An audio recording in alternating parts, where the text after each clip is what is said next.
let us welcome a true woman of substance, a servant leader who embodies all of AGAP's values, our very own AGAP National President, to deliver her message and introduce our keynote speaker. Let us all give a big round of applause to our National President, Tina Rose Marie Canda. Yes!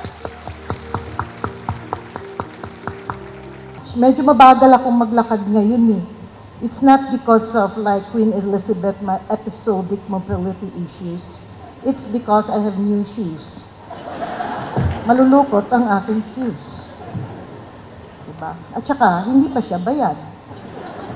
So, as the National Convention at President, I would like to welcome all of you.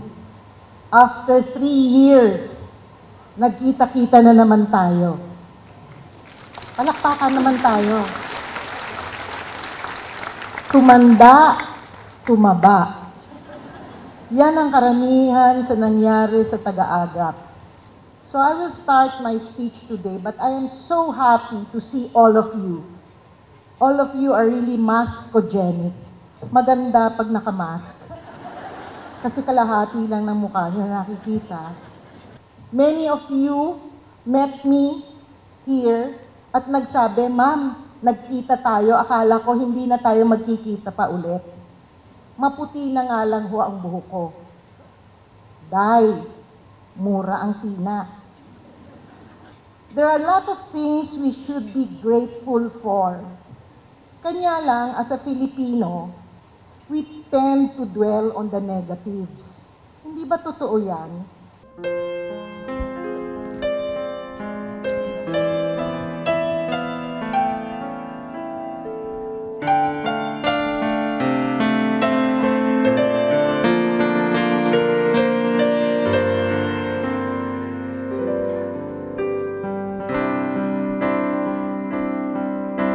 Maraming hirap at pagsubok, kaming lingkod mo na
On behalf of our family, I'd just like to thank you all for this very nice tribute na alam ko matutuwa siya kasi gustong-gusto niya yung mga song. It's such a great honor and tribute to my sister. We really appreciate this kasi alam ko walang pasok pero tsaka ang gaganda ng boses niyo. Now I know why Tina really loved you. Maraming salamat, Attorney Acosta. Thank you. And to all of you, yeah, thank you. Sa ngalan po ng buong Public Attorney's Office nationwide, sa ngalan po ng 2,505 public attorneys at 1,000 support staff, napakalaki po ng utang na loob namin kay Yusek Tina Rose Maricanda kasi kami sana po ay hindi naging epektibong mga abogado ng bayan kung wala siya. Siya po talaga ang, kumbaga ay, hindi niya kami tiniis sa lahat po ng mga naranasan namin, ng mga pagsubok.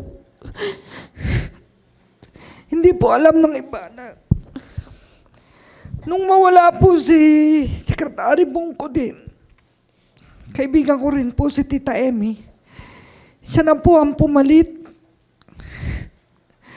Alam po ng mga taga-DBM ang aming pinagdadaanan. Pero lagi po siyang nandiyan. Matapang po ako pero hindi ko po kaya talaga tanggapin na wala na siya. Pero dahil kalooban na ni God, tatanggapin po namin.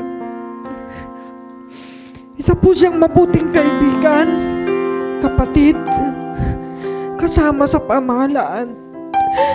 Napakarami pong sandali na uurong na sana ako sa tungkulin ko. Pero nandiyan po ang isang Yusek Ina na lagi po nagpapalakas ng aming loob.